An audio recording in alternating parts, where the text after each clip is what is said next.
പ്രിയമുള്ള വിദ്യാർത്ഥികളെ, 7ാം ക്ലാസ് വാർഷിക പരീക്ഷ 2024-25 സാമൂഹ്യശാസ്ത്രം ക്വസ്റ്റ്യൻ പേപ്പറും അതിൻ്റെ ആൻസർ കീയുമാണ് നമ്മൾ ഡിസ്കസ് ചെയ്യുന്നത്. അപ്പോൾ മക്കൾ ആദ്യമായാണ് ഈ ചാനൽ കാണുന്നതെങ്കിൽ ചാനൽ സബ്സ്ക്രൈബ് ചെയ്യണേ. നമുക്ക് ഫസ്റ്റ് പ്രവർത്തനത്തിലേക്ക് പോകാം. ഫസ്റ്റ് പ്രവർത്തനം 1 കുറച്ച് ഇത് നൽകിയിട്ടുണ്ട് അല്ലേ. ഈ ക്വസ്റ്റ്യൻ ചിത്രം നിരീക്ഷിച്ച് സൂചനകൾ പ്രകാരമുള്ള ചരിത്ര സ്രോതസ്സുകളെ കണ്ടെത്തി എഴുതുവാനാണ് പറഞ്ഞേക്കുന്നത്. ഈ ക്വസ്റ്റ്യനിൽ ഭരണപരമായ പ്രഖ്യാപനവും ഉത്തരവുകളും ഏതാണ്? ലിഖിതം. ശില പ്ലസ് ലിഖിതം. ലിഖിതം എന്നാണ് ആൻസർ എഴുതേണ്ടത്. രണ്ടാമത്തെ ബി ക്വസ്റ്റ്യൻ ചരിത്രാതീത കാലത്തെ മനുഷ്യവാസത്തെ സംബന്ധിച്ച വിവരങ്ങൾ ഏതാണ്? ഗുഹകളാണ്. മൂന്നാമത്തെ സി ക്വസ്റ്റ്യൻ ശത്രുരാജ്യത്തിനെതിരെ പ്രതിരോധം തീർക്കുന്നതിനുള്ള കേന്ദ്രം, അത് കോട്ടകൾ. നെക്സ്റ്റ് സാമ്പത്തിക വിനിമയം, ഭരണാധികാരം, രാഷ്ട്രീയ സാംസ്കാരിക ചരിത്രം സംബന്ധിച്ച വിവരങ്ങൾ നാണയങ്ങൾ. ഈ പിക്ചറിലുള്ളത് നോക്കിയിട്ടാണ് എടുത്ത് എഴുതേണ്ടത്. ബി ക്വസ്റ്റ്യൻ പ്രാദേശിക ചരിത്ര രചനയുമായി ബന്ധപ്പെട്ട് പൂർണ്ണമായും യോജിക്കാത്ത പ്രസ്താവന ഏതാണെന്നാണ് ചോദിച്ചിരിക്കുന്നത്.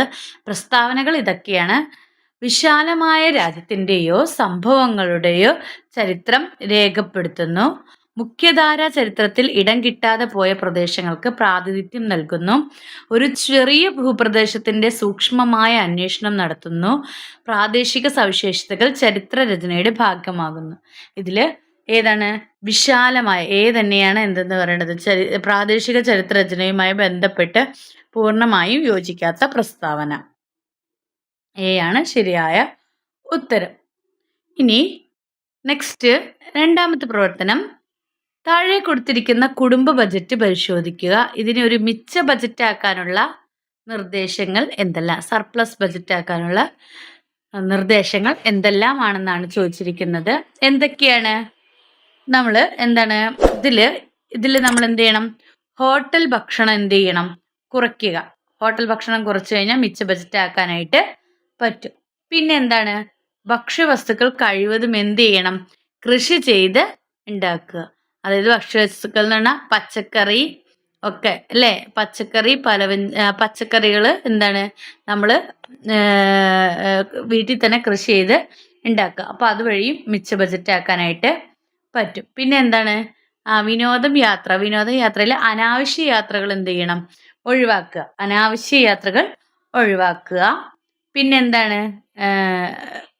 പിന്നെന്താണ് ചെയ്യാവുന്നത്?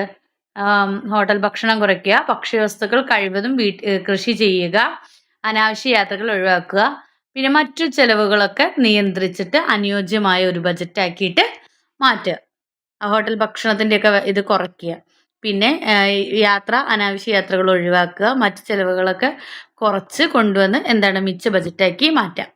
ഇനി ബി ക്വസ്റ്റ്യൻ ചോദിച്ചിരിക്കുന്നത് പാർലമെന്റിൽ ബജറ്റ് അവതരിപ്പിക്കുന്നത് ആരാണെന്നാണ് ചോദിച്ചിരിക്കുന്നത്. കേന്ദ്ര ധനകാര്യ വകുപ്പ് മന്ത്രിയാണ്. പ്രവർത്തനം 3 കറുത്ത വർഗക്കാർക്കെതിരെ വംശീയമായും സാമ്പത്തികമായും ഏർപ്പെടുത്തിയ വേർതിരിക്കലിന്റെ സാമൂഹ്യ ക്രമമാണ് വർണ്ണവിവേചനം നടപ്പാക്കുന്നതിന് വേണ്ടി രൂപീകരിച്ച നിയമങ്ങളുമായി ബന്ധപ്പെട്ട പട്ടിക തയ്യാറാക്കുക. ആദ്യത്തെ തന്നിരിക്കുന്നത് കറുത്ത വർഗക്കാർക്ക് ഒരു സ്ഥലത്ത് നിന്ന് മറ്റൊരു സ്ഥലത്തേക്ക് സഞ്ചരിക്കാൻ പ്രത്യേക അനുമതി പത്രങ്ങൾ ആവശ്യമായിരുന്നു എന്നാണ് പറഞ്ഞിരിക്കുന്നത്. ആ നിയമത്തിന്റെ പേര് എഴുതാനാണ് പറഞ്ഞിരിക്കുന്നത്. പാസ് നിയമം. എന്താണ്? പാസ് നിയമം. രണ്ടാമത്തത് ബന്റു വിദ്യാഭ്യാസ നിയമം. ഇതെന്തിനു വേണ്ടിയിട്ടായിരുന്നു? കറുത്ത വർഗക്കാർക്ക് പരമ്പരാഗത രീതിയിലുള്ള വിദ്യാഭ്യാസത്തിന് മാത്രം അവകാശം നൽകി. കറുത്ത വർഗക്കാർക്ക് മാത്രം പരമ്പരാഗത വിദ്യാഭ്യാസത്തിന് മാത്രം അവകാശം നൽകി. നെക്സ്റ്റ് പ്രത്യേക സൗകര്യ സംവരണ നിയമം. അതെന്താണ് പറയുന്നത്? അത് മൈതാനങ്ങൾ, ബീച്ചുകൾ, ബസ്, ആശുപത്രി, സ്കൂളുകൾ, പാർക്ക് തുടങ്ങിയ പൊതു ഇടങ്ങളിൽ സൂചനാ ഫലകങ്ങൾ സ്ഥാപിച്ചു. അപ്പോൾ പ്രത്യേക സൗകര്യ സംവരണ നിയമത്തിൽ എന്താണ്? മൈതാനങ്ങൾ, ബീച്ചുകൾ, ബസ്, ആശുപത്രി, സ്കൂളുകൾ, പാർക്ക് തുടങ്ങിയ പൊതു ഇടങ്ങളിൽ സൂചനാഫലകങ്ങൾ സ്ഥാപിച്ചു. ഇനി ഡി, കറുത്തവർ പ്രത്യേക സ്വയംഭരണ പ്രദേശങ്ങളിലെ പൗരന്മാരായി മാറുകയും അവർക്ക് ദക്ഷിണാഫ്രിക്കൻ പൗരത്വം നഷ്ടപ്പെടുകയും ചെയ്തു. അത് ബന്റു അധികാര നിയമം. ഏതാണ്? ബന്റു അധികാര നിയമം.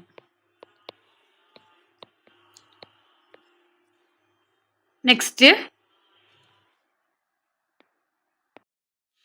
B question. ദക്ഷിണാഫ്രിക്കയുടെ ചരിത്രത്തിൽ വളരെ പ്രാധാന്യം അർഹിക്കുന്ന വർഷമാണ് 1994. തന്നിരിക്കുന്നവയിൽ 1994 ബന്ധപ്പെട്ട ശരിയായ പ്രസ്താവന ഏതാണെന്നാണ് ചോദിച്ചിരിക്കുന്നത്. ബി ആണ് ശരിയായ ഉത്തരം. ബി, ആദ്യത്തെ ജനകീയ തെരഞ്ഞെടുപ്പ്. ഇനി പ്രവർത്തനം 4, വാർത്താ തലക്കെട്ട് ശ്രദ്ധിക്കുക. ഈ നമ്മുടെ രാജ്യത്ത് നിലവിലുള്ള എന്തൊക്കെ നിയമങ്ങളുമായി ബന്ധപ്പെട്ടുള്ളതാണെന്ന് കണ്ടെത്തി പൂർത്തിയാക്കുക. കുറച്ച് വാർത്താ ഹെഡിങ്ങുകൾ തന്നിട്ടുണ്ട്. അത് ഏത് നിയമവുമായി ബന്ധപ്പെട്ടതാണെന്നുള്ളത് ആ നിയമങ്ങൾ പേര് തന്നിട്ടുണ്ട്. ഇനി വാർത്താ തലക്കെട്ട് അതിലേതാണ് യോജിക്കുന്നത് എന്നുള്ളതാണ് എടുത്ത് എഴുതേണ്ടത്. ഒന്നാമത്തെ ഭക്ഷ്യസുരക്ഷാ നിയമം. ഭക്ഷ്യസുരക്ഷാ നിയമത്തിൽ ഇതാണ് വരുന്നത്. പൊതുവിതരണ സംവിധാനം ശക്തിപ്പെടുത്തി എല്ലാവർക്കും ആരോഗ്യം ഉറപ്പാക്കും. അതാണ് വാർത്താ തലക്കെട്ടായിട്ട് വരുന്നത്.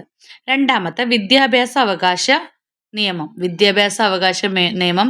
നാടോടി ബാലികയെ സ്കൂളിൽ ചേർത്ത് PTA മാതൃകയായി. അതാണ് രണ്ടാമത്തത്. മൂന്നാമത്തത് പരിസ്ഥിതി സംരക്ഷണ നിയമം.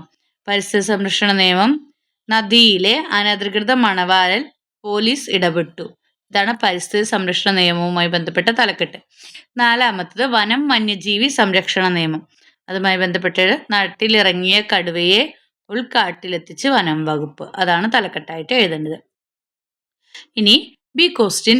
കുട്ടികൾക്ക് നേരെ നടക്കുന്ന ലൈംഗിക അതിക്രമണങ്ങൾ തടയുവാൻ 2012 ഇന്ത്യൻ പാർലമെന്റ് പാസാക്കിയ നിയമം ഏതെന്നാണ് ചോദിച്ചിരിക്കുന്നത്. നിയമം പോക്സോ ആക്ട് ആണ്. എന്താണ്? പോക്സോ ആക്ട് ആണ്. ഇനി നെക്സ്റ്റ് പ്രവർത്തനം 5 നോക്കാം. ദക്ഷിണാഫ്രിക്കയിൽ അധികാരം സ്ഥാപിക്കാൻ ശ്രമിച്ച ബ്രിട്ടീഷുകാർക്ക് ചില ലക്ഷ്യങ്ങൾ ഉണ്ടായിരുന്നു. ആ ലക്ഷ്യങ്ങൾ എന്തെല്ലാം? പദസൂര്യൻ പൂർത്തിയാക്കാനാണ് പറഞ്ഞിരിക്കുന്നത്. എന്തൊക്കെയായിരുന്നു? ഒന്ന്, കൂടുതൽ ഭൂപ്രദേശങ്ങൾ സ്വന്തമാക്കുക. അല്ലേ? കൂടുതൽ ഭൂപ്രദേശങ്ങൾ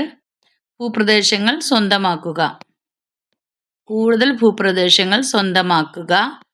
പിന്നെന്താ തന്നിരിക്കുന്നത്? ഏഷ്യൻ വൻകരയിലേക്കുള്ള സഞ്ചാരത്തിന് ഇടത്താവളമാക്കുക. അത് തന്നിട്ടുണ്ട്. പിന്നെന്തായിരുന്നു? ആഫ്രിക്കയിലെ അളവറ്റ സമ്പത്ത് കൈക്കലാക്കുക. ആഫ്രിക്കയിലെ സമ്പത്ത് കൈക്കലാക്കുക. ആഫ്രിക്കയിലെ അളവറ്റ സമ്പത്ത് കൈക്കലാക്കുക. പിന്നെന്തായിരുന്നു? കൈക്കലാക്കുക. നെക്സ്റ്റ് വേറെന്താണ്? പിന്നെ ഇതര യൂറോപ്യൻ രാജ്യങ്ങളിൽ അധീശത്വം സ്ഥാപിക്കുക. ഇതര യൂറോപ്യൻ രാജ്യങ്ങൾക്കുമേൽ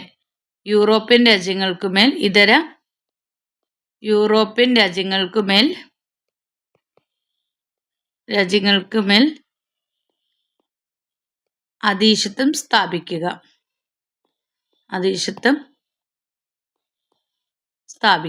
ഇതൊക്കെയായിരുന്നു അവരുടെ ലക്ഷ്യങ്ങൾ എന്ന് പറയുന്നത്. ബി, ദക്ഷിണാഫ്രിക്കയുടെ ചരിത്രം തിരുത്തിയ ഭൂവടി യുദ്ധങ്ങൾക്ക് കാരണമായ സാഹചര്യങ്ങൾ എന്തെല്ലാമായിരുന്നു എന്നാണ് ചോദിച്ചിരിക്കുന്നത്. ദക്ഷിണാഫ്രിക്കയുടെ ചരിത്രത്തിൽ ഭൂവർ യുദ്ധങ്ങൾക്ക് കാരണമായ സാഹചര്യങ്ങൾ എന്തെല്ലാമായിരുന്നു എന്നാണ് ചോദിച്ചത്. ഒന്ന്, എന്താണ്? ദക്ഷിണാഫ്രിക്ക ലോകത്തിലെ ഏറ്റവും പ്രധാന സ്വർണ്ണ വജ്ര ഉൽപാദകരായി മാറി. എന്താണ്? സ്വർണ്ണ വജ്ര ഉൽപാദകരായി മാറി.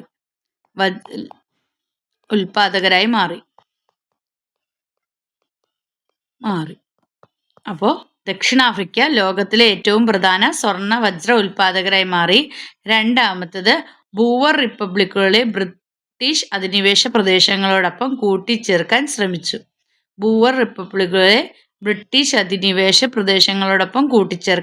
ശ്രമിച്ചു.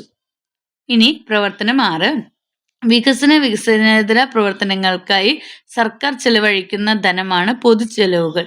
താഴെ പറയുന്നവയിൽ പൊതുവരുമാനം ഉപയോഗിക്കാതെ നടക്കുന്ന പ്രവർത്തനം ഏതാണെന്നാണ് ചോദിച്ചിരിക്കുന്നത്. ഡി ആണ് ശരിയായ ഉത്തരം. PTA പണി കഴിപ്പിച്ച സ്മാർട്ട് ക്ലാസ് റൂം മന്ത്രി ഉദ്ഘാടനം ചെയ്തു. അതാണ് അതിൽ വരുന്നത്. താഴെ പൊതുവരുമാനം ഉപയോഗിക്കാതെ നടക്കുന്ന പ്രവർത്തനം അതാണ്. ഇനി ബി ക്വസ്റ്റ്യൻ, സർക്കാരിന്റെ വികസന ചെലവുകൾ എന്നാൽ എന്ത്? ഉദാഹരണ സഹിതം വ്യക്തമാക്കാനാണ് പറഞ്ഞിരിക്കുന്നത്. എന്താണ് സർക്കാരിന്റെ എന്തായിരിക്കും എന്ന്? രാജ്യത്തിന്റെ സാമ്പത്തികവും സാമൂഹികവുമായ വികസനവുമായി നേരിട്ട് ബന്ധപ്പെട്ടിരിക്കുന്നു. എന്താണ്? രാജ്യത്തിന്റെ സാമ്പത്തികവും സാമൂഹികവുമായ വികസനവുമായി നേരിട്ട് ബന്ധപ്പെട്ടിരിക്കുന്നു. ഉൽപാദന ചെലവുകൾ എന്നറിയപ്പെടുന്നു. രാജ്യത്തിന്റെ ഉൽപാദനത്തെയും യാഥാർത്ഥ സമ്പദ് വ്യവസ്ഥയെയും ഉത്തേജിപ്പിച്ച് സാമ്പത്തിക വളർച്ചയ്ക്ക് കാരണമാകുന്നു. റോഡ്, പാലം, തുറമുഖം എന്നിവ നിർമ്മിക്കുക, പുതിയ സംരംഭങ്ങളും വിദ്യാഭ്യാസ സ്ഥാപനങ്ങളും ആരംഭിക്കുക തുടങ്ങിയവ വികസന ചെലവിൽ വരുന്നതാണ്. ഇതാണ് ഇതിൻ്റെ ഉത്തരമായിട്ട് എഴുതേണ്ടത്. ഇനി പ്രവർത്തനം 7. ഇവിടെ 2 വാർത്തകൾ തന്നിട്ടുണ്ട്. അതിൽ ആദ്യത്തെ ക്വസ്റ്റ്യൻ ചോദിച്ചിരിക്കുന്നത് അന്തരീക്ഷ മലിനീകരണം ഒഴിവാക്കുന്നതിനുള്ള മാർഗങ്ങൾ എന്തെല്ലാം? കുറിപ്പ് തയ്യാറാക്കുക എന്നാണ് പറഞ്ഞിരിക്കുന്നത്. എന്താണ് അന്തരീക്ഷ മലിനീകരണം തടയാനുള്ള മാർഗങ്ങൾ? ഒന്ന്, എന്താണ്? നമ്മൾ പൊതുവാഹനങ്ങൾ ഉപയോഗിക്കുക, പബ്ലിക് ട്രാൻസ്പോർട്ടേഷൻ ഉപയോഗിക്കുക, പൊതുവാഹനങ്ങൾ ഉപയോഗിക്കുക, മാലിന്യങ്ങൾ കത്തിക്കാതിരിക്കുക, ഫോസിൽ ഇന്ധനങ്ങളുടെ ഉപയോഗം കുറയ്ക്കുക, വൈദ്യുതി ഉപയോഗം നിയന്ത്രിക്കുക തുടങ്ങിയവ. അപ്പോൾ എന്തൊക്കെയാണ് അന്തരീക്ഷ മലിനീകരണം ഒഴിവാക്കുന്നതിനുള്ള മാർഗങ്ങൾ? പൊതുവാഹനങ്ങൾ ഉപയോഗിക്കുക, മാലിന്യങ്ങൾ കത്തിക്കാതിരിക്കുക, ഫോസിൽ ഇന്ധനങ്ങളുടെ ഉപയോഗം കുറയ്ക്കുക, വൈദ്യുതി ഉപയോഗം നിയന്ത്രിക്കുക. ഇനി ബി ക്വസ്റ്റ്യൻ ചോദിച്ചാണ് അന്തരീക്ഷത്തിൽ ഏറ്റവും കൂടുതലുള്ള വാതകം ഏതാണ്? B, nitrogen. ഇനി പ്രവർത്തനം 8. ദാ ഇവിടെ എ ക്വസ്റ്റ്യൻ തന്നിരിക്കുന്നു. മുകളിൽ തന്നിരിക്കുന്ന കുറച്ച് പ്ലക്കാർഡുകളാണ് അല്ലേ? അപ്പോൾ ആ പ്ലക്കാർഡുകൾ ശ്രദ്ധിക്കുക. ഭക്ഷ്യസുരക്ഷയുമായി ബന്ധപ്പെട്ട് ഗവൺമെന്റും വിവിധ സംഘടനകളും കാര്യക്ഷമമായി പ്രവർത്തിക്കുന്നുണ്ടെങ്കിലും ഇപ്പോഴും ചില പ്രശ്നങ്ങൾ നിലനിൽക്കുന്നു. അതിൻ്റെ കാരണങ്ങൾ എന്തൊക്കെയാണെന്നാണ് ചോദിച്ചിരിക്കുന്നത്. എന്തുകൊണ്ടൊക്കെയാണ്? ഒന്ന്, വിതരണത്തിലെ അപാകത.